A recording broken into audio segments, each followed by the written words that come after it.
Bismillahirrahmanirrahim. Assalamualaikum warahmatullahi wabarakatuh. Perkenalkan, nama saya Dini Nuryani, Prodi PGSD, NIM 20211B 86206033. Judul makalah saya yaitu pengembangan model pembelajaran aktif atau active learning. Langsung saja. A. Pendekatan belajar aktif atau active learning. Pendekatan belajar aktif adalah pendekatan dalam pengelolaan sistem pembelajaran melalui cara-cara belajar yang aktif menuju belajar yang mandiri.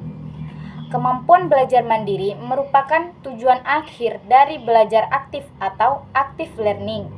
Untuk dapat mencapai hal tersebut, kegiatan pembelajaran dirancang sedemikian rupa agar bermakna bagi siswa atau anak didik. Karakteristik active learning. Pembelajaran aktif adalah segala bentuk pembelajaran yang memungkinkan siswa berperan secara aktif dalam proses pembelajaran itu sendiri, baik dalam bentuk interaksi antar siswa maupun siswa dengan pengajar. Di samping karakteristik tersebut, secara umum suatu proses pembelajaran aktif mungkin diperoleh beberapa hal. Pertama, interaksi yang timbul selama proses pembelajaran akan menimbulkan positif interdependensi, di mana konsolidasi pengetahuan yang dipelajari hanya dapat diperoleh secara bersama-sama melalui eksplorasi aktif dalam belajar. Poin kedua, setiap individu harus terlibat aktif dalam proses pembelajaran dan pengajar harus dapat mendapatkan nilai untuk setiap siswa sehingga terdapat individu accountability.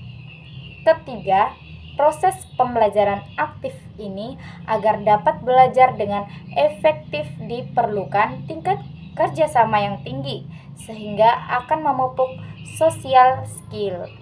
C. Model active learning dalam pembelajaran. Pembelajaran pada semua tingkatan adalah berupa mengembangkan pengetahuan atau knowledge, keterampilan atau skill, dan sikap atau attitude. Dalam rangka pengembangan tiga hal tersebut, terdapat berbagai macam metode active learning. Yang pertama, poin 1, true or false, benar atau salah. Metode ini merupakan aktivitas kolaboratif yang mengajak siswa untuk terlibat ke dalam materi secara langsung. Metode ini meminta kepada siswa untuk menyatakan benar atau salah atas pernyataan yang ditulis oleh guru pada masing-masing kartu. 2. Guided teaching atau pembelajaran terbimbing. Metode ini merupakan aktivitas untuk mengetahui tingkat pemahaman siswa atau untuk memperoleh hipotesa.